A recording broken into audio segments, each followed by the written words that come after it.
I'm Dave Crandall. I was president in 2007, 2008. I became involved in the association. I served on the annual meeting committee when it was in Moncton back in the mid-1990s. And also I served on the task force for geoscientists. Hollis Cole was the individual that got me involved. Hollis was my boss at the time, so, and I was certainly interested in it. I was a member of the PEI Association before I came over here, and I was involved in that association. So it was just a natural progression to become involved in, the APEGNB.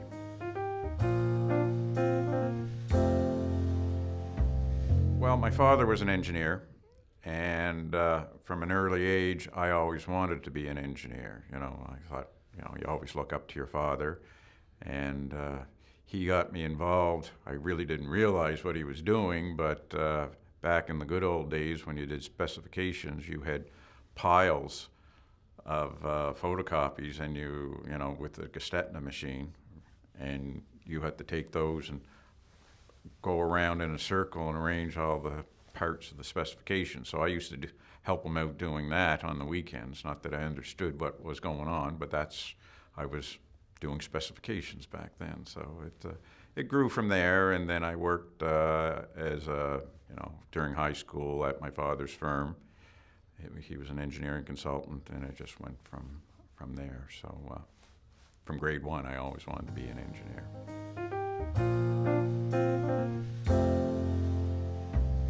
My fondest memory during my time as president was my involvement in the construction of the office building on Hanwell Road. It was the biggest single capital project that the association ever undertook, and it also won the environmental award from the city of Fredericton the year it was constructed. So it was a unique project in that it was built on the old Gulf bulk plant site, so it was a contaminated site. It was remediated, so it had a lot of interesting nuances with the project. So we got it built on time and on budget. I guess that's what every project you strive for.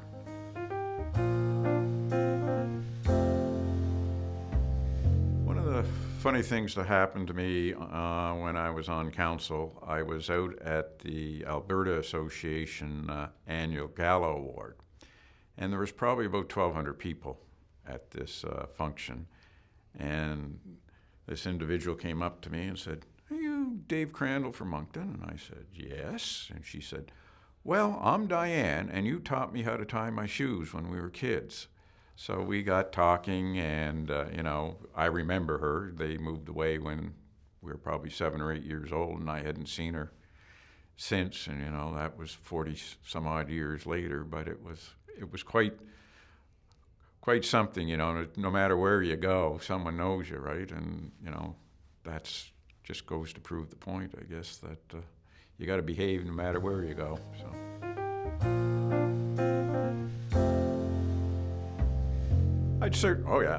I enjoyed my time. I'm still involved in the association. I'm chairman of 2 committees and serve on 3 other committees. So, I give a lot of my spare time to the association, and I certainly enjoy it. And I've been doing that for over 20 years. So it's something that I thoroughly enjoy. The engineering profession has provided me with a very satisfying and successful career. And I certainly, a lot of that's due to, the association, and I certainly believe in giving back to it. I can't emphasize that enough.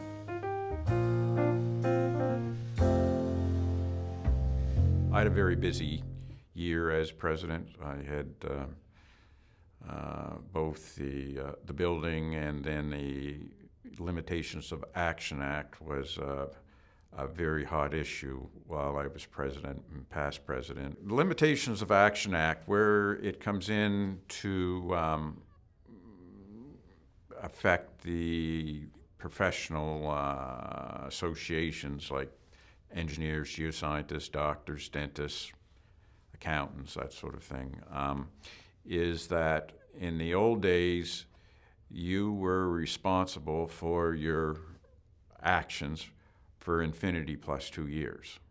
So your estate could be sued for something that, happened 50 years ago, and which isn't really fair when you come to look at it. And so what has become very prevalent across the other provincial jurisdictions in Canada is they reduce that time of infinity plus 2 years to somewhere in the 15 to 30 year range. So there is actually a time limit that is more reasonable than, never. So it was, a lot of people have been working on that for decades, and it finally came to fruition during the time that I was president, and I actually made the presentation to the Standing Committee for the Limitations of Action Act. So something that I had a small involvement in it, but I certainly consider that, my lasting legacy to the profession. That's the thing I'm most proud of.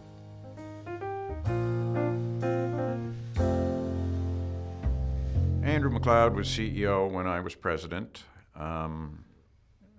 Andrew and I worked on some pretty demanding files, being the new office building and the Limitations of Action Act. We had an excellent working relationship, and Andrew and I are, our friends. We've known each other for close to 20 years now.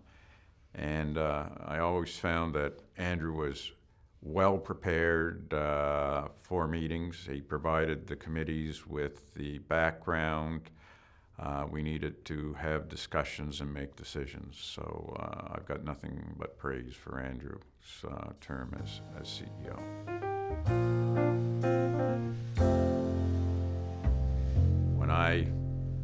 I'm old enough, when I was in high school, I used a slide rule. And so when I took the first computer science course given in high school way back many decades ago. So I've seen a dramatic change in how engineering is practiced from 30 some odd years ago. Drafting was done by hand, and surveying was the old transit and chain, and now it's GPS and things like that. So there has been a dramatic change in how we do engineering compared to 30, 40 years ago.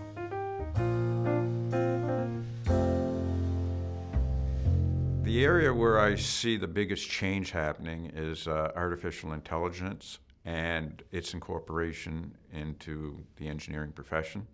I think it's going to have a profound effect on the profession, and it's certainly going to be interesting to see, in 50 years, how engineering is actually practiced.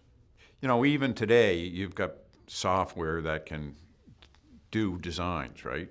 But the engineer or geoscientist has to understand what is coming, the results of, the software analysis. And, what I can still do a lot of things by rules of thumb and in my head, and young engineers look at me and say, well, how can you do that? And well, when you learn old school, and I do use software in designs, not that I do a lot of designs anymore, but I'm very familiar with what they're capable of.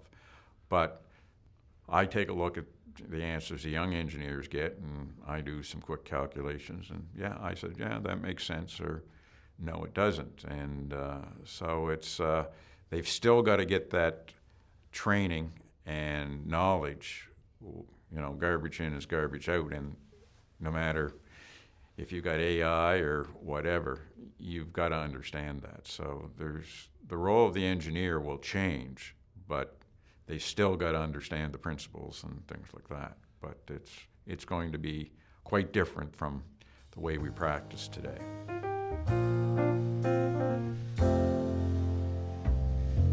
I'm on the ACT Review Committee, so yes, I think self-regulation is very important. We've always had a very good working relationship with the government when we do go in and open up our act and make modifications to it, or which has to be passed by the legislature. And I see that continuing. Sometime in the future, maybe the government takes it over, but a profession to me is self-regulating. That's sort of the era I was brought up in, and I'm a firm believer of that. And we know how the profession operates, and we're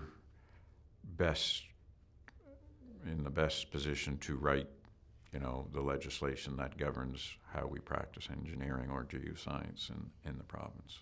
If you give it to a non-engineer or geoscientist, things will change, and that might not be a good thing. Some other jurisdictions do have the government pass their legislation, so their acts, and some of them had unintentional consequences.